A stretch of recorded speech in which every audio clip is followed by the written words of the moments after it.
السلام علیکم ورحمۃ اللہ۔ سب سے پہلی اور بڑی اپڈیٹ یہ ہے کہ آخرکار ڈاکٹر ذاکر نائک صاحب نے اپنی کنٹروورسیز کے حوالے سے کلیریفیکیشن دی۔ آپ تمام بھائیوں کو پتا ہوگا کہ جب سے ڈاکٹر ذاکر نائک صاحب پاکستان میں تشریف لائے ہیں تو بہت سے لوگوں نے ان کی ویڈیوز پر اعتراضات کیے۔ انہی میں سے کچھ اعتراضات کا ابھی حال ہی میں ڈاکٹر ذاکر نائک صاحب نے اپنے پوڈ کاسٹ کے دوران جواب دیا۔ سب سے پہلے تو ڈاکٹر ذاکر نائک صاحب نے اس پٹھان خاتون کی کنٹروورسی کے حوالے سے یہ وضاحت دی، جیسے ایک ایماندار آدمی چیٹنگ نہیں کر سکتا تو ویسے ہی اسلامک معاشرے کے اندر چھوٹے بچوں کے ساتھ زیادتی نہیں ہو سکتی۔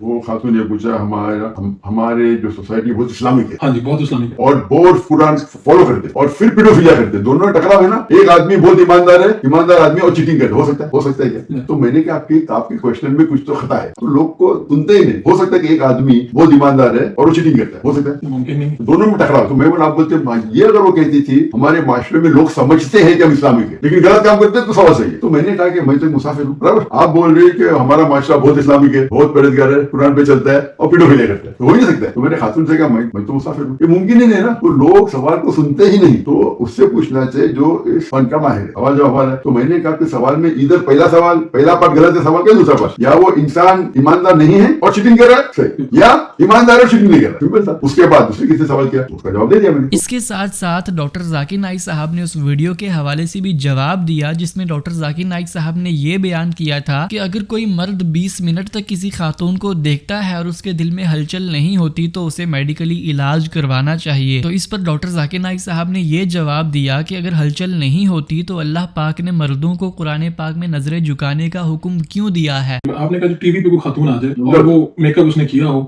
تو ممکن نہیں کہ 20 منٹ آپ اس کو دیکھتے رہیں اور آپ کی ہلچل نہ ہو کہیں اور آپ کو اپنا علاج کروائیں، تو اس کو لوگوں میں ڈاکٹر ہوں نا جی بالکل، اگر آپ خاتون کو دیکھے اور آپ کے دماغ میں ہلچل ہو تو کچھ پرابلم ہے۔ اللہ نے بنا اس طریقے سے انسان، اسی لیے اللہ تعالیٰ کہتے ہیں نظر نیچے کرو، اگر ہلچل نہیں ہوگی تو اللہ غلط نوز باللہ۔ قرآن کی آیت ہے سورہ نور سورہ نمبر 24 آیت نمبر 30 میں مرد کو کہو کہ اگر کوئی خاتون کو دیکھے غلط خیال ہے تو نظر نیچے۔ قرآن کی آیت ہے کہ آپ کے اللہ سے بڑھے، اللہ کی قرآن کی آیت ہے نظر نیچے کرو، کیوں؟ اللہ بولتا ہے نظر نیچے کرو، آپ کو گھر کے دیکھنے کا 20 منٹ کے لیے، آپ سمجھے نا؟ تو یہ لوگ قرآن کو جانتے نہیں، یہ جو لوگ اعتراض کر رہے ہیں قرآن کو جانتے نہیں، اللہ کے احکامات کو جانتے نہیں۔ نیکسٹ اپڈیٹ یہ ہے کہ کل رات کے لائیو سیشن کے دوران انجینئر محمد علی مرزا صاحب نے یہ بتایا کہ جس عیسائی بھائی کو ذاکر نائک صاحب نے زبردستی کلمہ پڑھایا تھا وہ کلمہ پڑھنے کے بعد ڈر کے مارے وہیں پر گر گیا اور زور زور سے رونے لگ گیا، جس سے کچھ لوگوں نے یہ سمجھا کہ شاید یہ خوشی کے آنسو تھے، جبکہ ایسا ہرگز نہیں تھا کیونکہ وہ اسی وقت اس پروگرام کو چھوڑ کر واپس چلا گیا۔ اور انجینئر صاحب کے ایک اسٹوڈنٹ نے باقاعدہ اس پورے انسیڈنٹ کی ویڈیو بھی بنائی ہے۔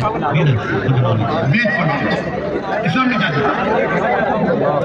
کیا دیا لوگوں کو رات دن پورا سال میں تقریر کرنے کو کہا، لیکن آپ کی 3 باتوں کے جواب آپ کے ہندوازم میں یوگا دیا برابر، کتنے ہندو لوگ یوگا کرتے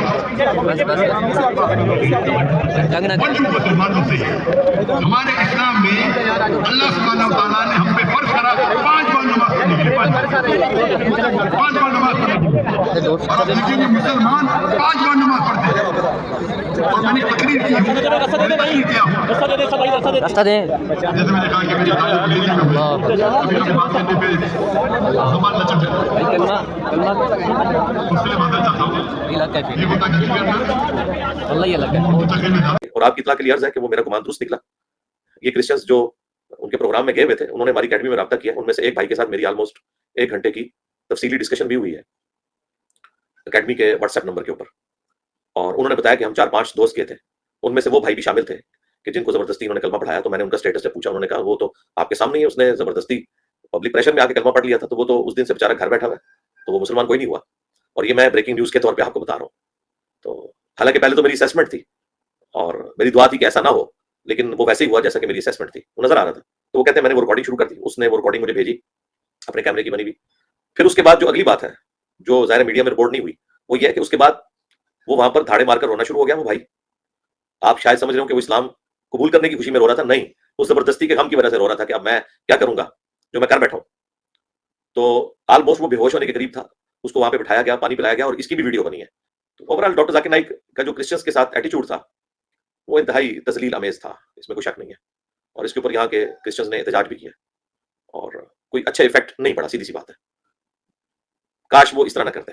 اسی پٹھان خاتون کے حوالے سے جب مفتی طارق مسعود صاحب سے سوال کیا گیا تو مفتی صاحب نے یہ بیان کیا کہ انہیں لگتا ہے کہ ڈاکٹر صاحب اس پٹھان خاتون کا سوال ہی نہیں سمجھ پائے. ڈاکٹر صاحب نے شاید یہ سمجھا کہ وہ خاتون کوئی اسلام پر اعتراض کر رہی ہے. اگر ڈاکٹر ذاکر نائک صاحب کو اس حوالے سے بتایا جائے تو وہ ضرور اس پر رجوع کریں گے. پیڈوفیلیا کے حوالے سے بات کی جس کا جواب جو ہے وہ ڈاکٹر صاحب نے جواب دینے کی بجائے کافی برہمی کا اظہار کیا. اس برہمی کو لے کر کرٹیسائز کیا گیا کہ ڈاکٹر صاحب کو سوال یہ نہیں کہنا چاہیے تھا کہ آپ کا سوال ہی غلط ہے یا آپ کے سوال میں کوئی تکرار ہے. آپ نے اگر وہ سنا ہے وہ کلپ دیکھا ہے, مجھے لگتا ہے کہ ڈاکٹر صاحب سوال سمجھے نہیں تھے, اس کا سوال سمجھے نہیں. وہ ایک ذہن میں ایک چیز تھی ڈاکٹر صاحب کے, وہ سمجھے کہ شاید یہ اسی طرح کا اعتراض کر رہی ہے کوئی. تو ڈاکٹر صاحب کی طبیعت ایسی ہے کہ اگر ان کے ساتھ بیٹھ کے ان کو بتایا جائے نا کہ اس کا سوال یہ تھا, شاید آپ سمجھ نہیں پائے, تو ڈاکٹر صاحب اس سے بھی فوراً رجوع کا اعلان کر دیں گے کہ مجھ سے غلطی ہوئی ہے, اور معذرت کرنے میں وہ دیر نہیں لگاتے. نیکسٹ اپڈیٹ یہ ہے کہ ریسنٹلی شیخ توصیف الرحمان صاحب نے ڈاکٹر ذاکر نائک صاحب کی ایک ویڈیو کے حوالے سے بیان دیا. ریسنٹلی ایک پروگرام کے دوران ڈاکٹر ذاکر نائک صاحب نے یہ کہا تھا کہ اکثر مسلمان یہ کہتے ہیں کہ میں ہی صحیح ہوں, لیکن میں یہ کہتا ہوں کہ میں بھی صحیح ہوں. تو اس پر توصیف الرحمان صاحب نے یہ اعتراض کیا کہ اگر اس سے مراد یہ ہے کہ مسلمانوں میں پائے جانے والے تمام کے تمام فرقے صحیح ہیں تو ڈاکٹر صاحب کی یہ بات 100% غلط ہے. اکثر مسلمان کہتے ہیں میں ہی صحیح ہوں, میں کہتا ہوں میں بھی صحیح ہوں. لوگ کہتے ہیں I am only right, I say I am also right. اگر ان جملوں سے مراد یہ ہے کہ مسلمانوں میں پائے جانے والے تمام فرقے صحیح ہیں, حتیٰ کہ وہ فرقے جن کے ساتھ توحید اور شرک کی بنیاد پر اختلاف ہے, تو یہ بات 100% غلط ہے. ایک شخص یا اللہ مدد کہتا ہے اور ایک شخص یا علی مدد کہتا ہے. یا اللہ مدد اور یا علی مدد کہنے والے دو گروہ ہیں. ایک اللہ کی عبادت کرتا ہے اور ایک غیر اللہ کی پوجا کرتا ہے. ایک بیت اللہ کا طواف کر رہا ہے اور ایک قبروں کا طواف کر رہا ہے. ایک اللہ سے اپنی حاجت روائی مشکل کشائی کے لیے انابت کرتا ہے, رجوع کرتا ہے, اور ایک مردوں کی ڈھیریوں کی خاک کھانتا ہے. اب یہ کہا جائے کہ یہ بھی ٹھیک ہے یہ بھی ٹھیک ہے, I am also right, تو جب یہاں توحید اور شرک کا معاملہ ہوگا تو پھر صرف یہی کہا جائے گا فماذا بعد الحق الا الضلال, کہ حق کے بعد سوائے گمراہی کر کچھ. یا علی مدد کہنے والا 100% غلط ہے. only I am right, صرف میں ہی ٹھیک ہوں. کیوں؟ میں کتاب و سنت پر ہوں, میں قرآن اور حدیث کو ماننے والا ہوں. نیکسٹ اپڈیٹ یہ ہے کہ آخرکار جاوید احمد غامدی صاحب نے 23 اعتراضات کی سیریز میں فہم کے اجماع کے دفاع میں جو علماء کرام آخری دلیل پیش کرتے ہیں اس کا بھی جواب دیا. لیکن اس سے پہلے اب تمام بھائیوں کو یہ بات معلوم ہونا چاہیے کہ جاوید احمد غامدی صاحب نقل کے اجماع کے تو قائل ہیں, لیکن وہ علماء کرام کے فہم کے اجماع سے اختلاف کرتے ہیں. نقل کا اجماع یہ کہ پوری امت کسی چیز کو نقل کر رہی ہے, اور فہم کا اجماع یہ کہ اکثر علماء کرام کسی آیت کو سمجھنے میں اتفاق کر لیتے ہیں, کیونکہ ان کا کہنا یہ ہے کہ فہم پر تو اجماع ہو ہی نہیں سکتا, کیونکہ یہ ہو سکتا ہے کہ کوئی عالم اس مسئلے میں اختلاف کا اظہار نہ کرے, اور اگر اختلاف کا اظہار کرے بھی تو رپورٹ نہ ہو. اسی اجماع کے دفاع میں علماء کرام یہ حدیث بیان کرتے ہیں کہ میری امت کبھی گمراہی پر جمع نہیں ہو سکتی. تو اس کے حوالے سے غامدی صاحب نے یہ جواب دیا کہ اس حدیث میں گمراہی پر جمع نہ ہونے کی بشارت سنائی گئی ہے, یہ نہیں کہا گیا کہ میری امت سے غلطی نہیں ہو سکتی. غلطی اور گمراہی میں زمین آسمان کا فرق ہوتا ہے.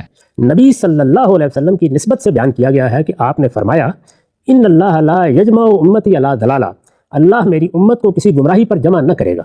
یہ اگرچہ ایک کمزور روایت ہے, یعنی روایت کے لحاظ سے یہ اس درجے کی روایت نہیں ہے جس کو مثال کے طور پر امام مالک قبول کر لیں یا بخاری و مسلم قبول کر لیں. تاہم مان لیجئے کہ رسول اللہ صلی اللہ علیہ وسلم نے فی الواقع اپنی امت کو یہ بشارت دی ہے, لیکن اس کے معنی کیا یہ ہے کہ ان سے کوئی خطا بھی نہیں ہو سکتی, یعنی کوئی غلطی بھی نہیں ہو سکتی؟